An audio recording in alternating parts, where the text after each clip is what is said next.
Share बाजार में उतार चढ़ाव रहा। H1B वीजा झटका और GST 2.0 का असर। IT शेयरों में भी भारी गिरावट रही। आज का शेयर बाजार बेहद उतार चढ़ाव भरा रहा। सुबह बाजार की शुरुआत कमजोर हुई और सेंसेक्स करीब 200 अंकों की गिरावट के साथ 82,500 के नीचे चला गया। वहीं निफ्टी भी 25,300 अंक से नीचे फिसल गया। सबसे बड़ी मार IT सेक्टर पर पड़ी है। निफ्टी IT इंडेक्स करीब 800 अंकों तक टूट गया। इसका मुख्य कारण है अमेरिका में डोनाल्ड ट्रंप सरकार का हालिया फैसला, जिसमें H1B वीजा शुल्क को बढ़ाकर $1 लाख कर दिया गया है। जो कि भारतीय IT कंपनियां जैसे TCS, इन्फोसिस, विप्रो और टेक महिंद्रा अपने कर्मचारियों को बड़ी संख्या में अमेरिका भेजती है, इसलिए इस फैसले का सीधा दबाव इन कंपनियों के शेयरों पर देखने को मिलेगा। TCS के शेयर 2% से ज्यादा गिरे। इन्फोसिस में 3% की गिरावट आई, जबकि टेक महिंद्रा 5% तक लुढ़क गया।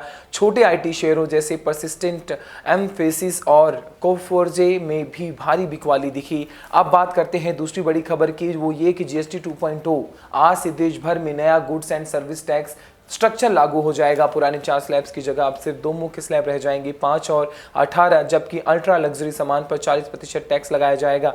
इसका असर बाजार में अलग अलग तरीके से दिखा। रोजमर्रा के सामान सस्ते होंगे, जिससे आम जनता को राहत मिलेगी, लेकिन लग्जरी और महंगे सामान महंगे हो सकते हैं। इस बीच वोडाफोन आइडिया के शेयरों में 3% की तेजी आई, क्योंकि सरकार ने उनके राहत प्लान का विरोध नहीं किया है। हिंदुस्तान को ऊपर 5% ऊपर चढ़ गया, क्योंकि कंपनी को नई लीज एक्सटेंशन मिल चुकी है। वहीं हाल ही में लिस्ट हुई अर्बन कंपनी के शेयर लगातार दूसरी बार 6% बढ़े और लिस्टिंग के बाद से अब तक 15% से ज्यादा चढ़ चुके हैं। कुल मिलाकर आज का बाजार निवेशकों के लिए मिला जुला कर रहा।